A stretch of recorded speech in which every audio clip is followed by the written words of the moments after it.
Today we're going to enter the world of the digital compact cassette player. On your right there, you're going to see the Philips digital compact cassette player, the DCC-130. And this is the first generation of the portable digital compact cassette unit from Philips, who partnered with Panasonic to make this unit. The DCC-175 was another unit that I got a hold of and worked on, and I was very pleased to get this DCC-130 working again. I got it off of eBay, and the guy said it probably needed a belt, and he was right. It needed a belt. But you would not believe the pain and suffering that I went through to replace that belt. That was not an easy task. But first, let me just give you a little overview of the digital compact cassette format. It was released in late 1992, and to your left there, you're going to see a Sony Discman, and this is one of my favorite ones that they came out with. It's the D34 Discman, and I put it on here just to give you a comparison of size in comparison to a portable unit from about that same time period. And they're actually made very similarly. The controls are laid out almost identically. You can see your open, your play and stop, play, stop. It even opens similarly. You got a lid that opens on the CD player, and you've got a lid that opens on the DCC player. So what is digital compact cassette? Digital compact cassette is a digital form of the analog cassette that everyone is familiar with, except the DCC uses a compressed algorithm similar to MP3, but it's called PASC. PASC was the coding technology that they used to encode digital data onto a standard compact cassette. Now, there is a little bit of difference. Here I have a standard compact cassette, like many of you have seen, maybe a fan of. And then over here, this is a pre-recorded digital compact cassette. Compare the packaging on a pre-recorded, or I'm sorry, a blank compact cassette here on the right, and a blank DCC here on the left. And just to show you that they came out with formats for both, so you can do home recording. And I do have a review of a realistic digital compact cassette deck that I restored, and you can check out that video on my channel.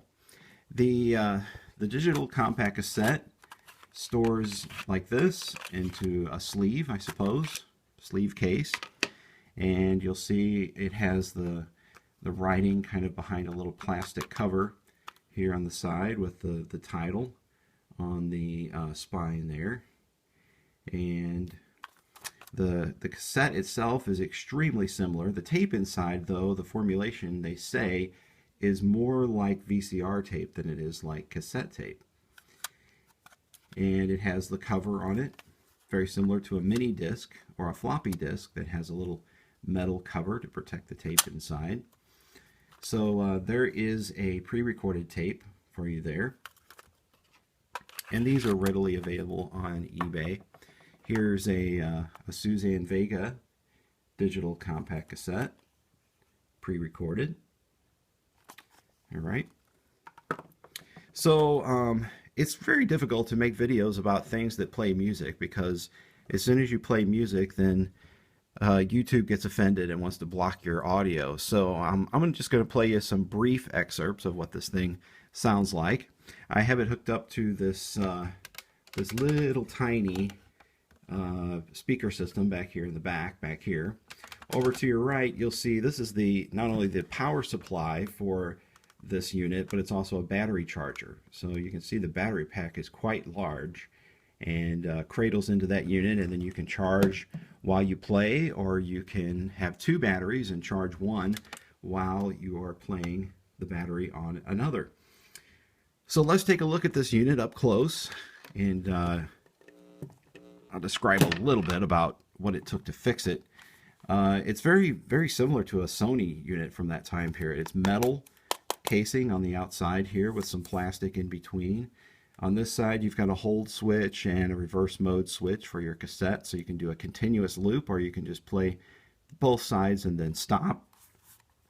On the back here, you have a 5.5 volt input there on the left. You've got a line out and a optical digital line out there.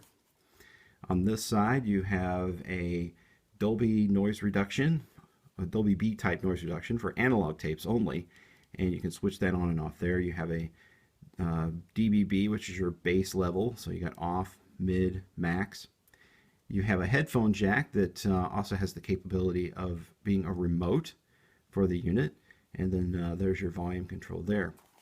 On the base of the unit, you have the opening for your battery pack right there. And in order to repair this unit, you had to remove this back cover, and then there was 2 circuit boards piled on top of each other. And you had to, it's almost like brain surgery, taking this thing apart. There's a bunch of little ribbon cables that plug into the main board, or main boards. In fact, one board has a ribbon cable that comes up over the side and connects to the top board. So that was not fun, and you had to be very careful not to tear those ribbon cables. And the first one of these units I did have was a DCC-130, and I did accidentally rip the ribbon cable and pretty much ended the process. But this particular unit apparently has better capacitors than the 175, because the 175 had bad capacitors as well. And so you had a bad belt, bad capacitors, kind of a nightmare to work on. Here's your controls on the front. We kind of alluded to it earlier. You got an open here. You got text mode, so the tapes themselves, much like a MP3, will tell you what song is playing and the artist, and you can control that here. You have a counter mode for analog tapes and regular tapes, or digital tapes. You got a side A/B selector here, counter, reset, stop, play, rewind, fast forward, and go to the next track. So just like a CD, you can go to the next track or go to the next song, both with regular and, I'm saying regular, both with digital and analog tapes. There is a backlit display right here, which is very cool, and the Dolby noise reduction logo right there underneath the lid there. So let me just give you a little test drive. I'm going to plug in the power supply here and the line out back there. And the first thing we'll do is we'll throw in a analog cassette. All right, so inside the unit here, you'll see the head system, and it has a very strange head in it, and I forgot what it's called, but it is a very sensitive head, playback head, and if you use a tape demagnetizer on it, it will actually destroy the head. So there's in fact a little note inside the unit here that says do not use demagnetizing cassette. So we're going to put in the analog tape first, and you insert it in the lid like that, close it up, and we're going to hit play.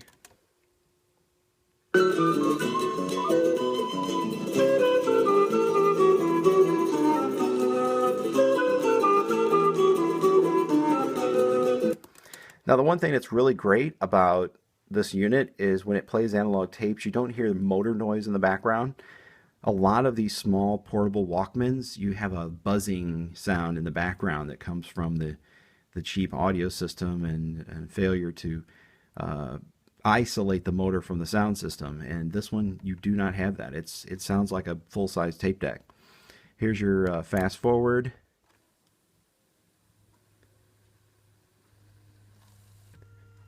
And I've reached the end there. All right, and to turn it off, you just hit stop one more time. Here, let's rewind it for a little bit.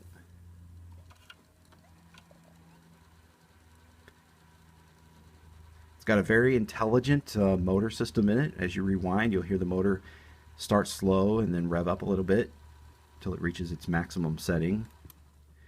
Hit stop there, play.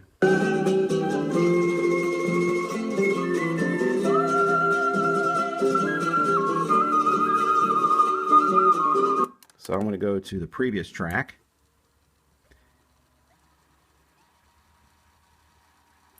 And you'll see it says -0 right there.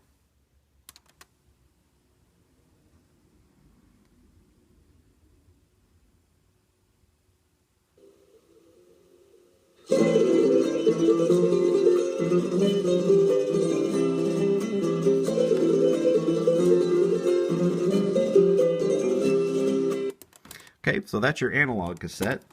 So now let's throw in a digital tape so you can see the extra features that you get.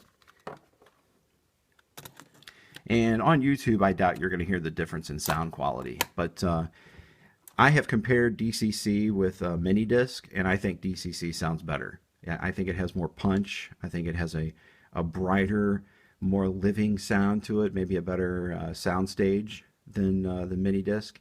And I say that in comparison to the first generation, the first codec of mini disc that came out, the full size, or the full codec, where you had a disc that holds 73 minutes of music. So here we go. Let's go play on this.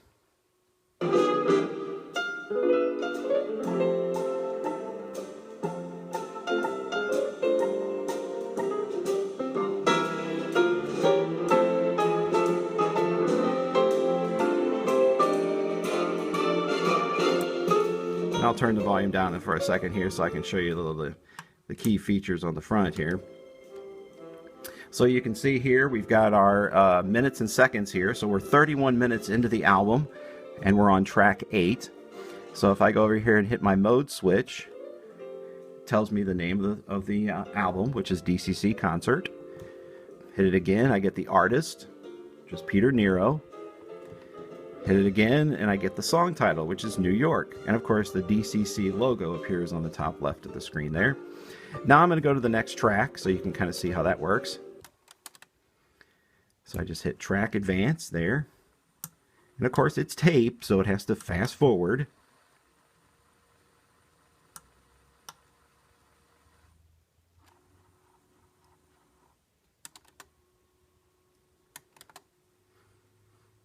So here we get My Way. It's the next track.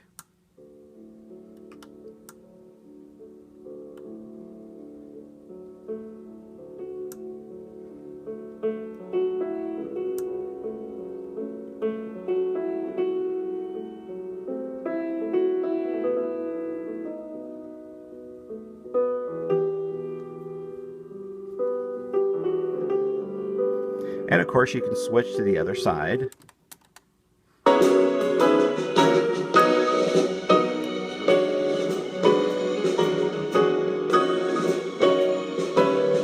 So apparently our previous song was at the end of the tape, and then it fast forward and switched to the other side. So there's what Peter Nero and some kind of classical / big band kind of music sounds like. Here's a popular album from I guess the late 80s, early 90s, Suzanne Vega. And I'll tell you, the song Luca on this, played through a very decent sound system, sounds amazing on After that, you don't ask why. You just don't argue anymore. Just don't argue anymore. Just don't argue anymore. Okay, so I didn't get to the beginning of the song, so let's go back and let it rewind it back to the very beginning of the song. Notice it's giving us minutes and seconds there in the rewind mode.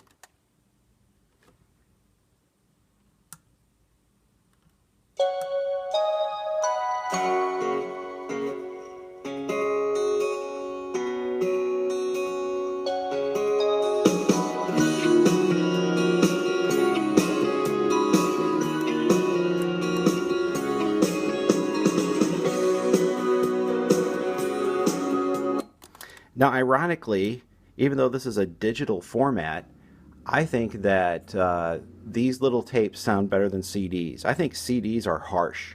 I don't know if anybody else out there agrees with me, but CDs, I mean, although they're the fullness of the waveform, what you can hear, it's not compressed music, but to me it's it's just stinking loud. It's just loud and brash sounding.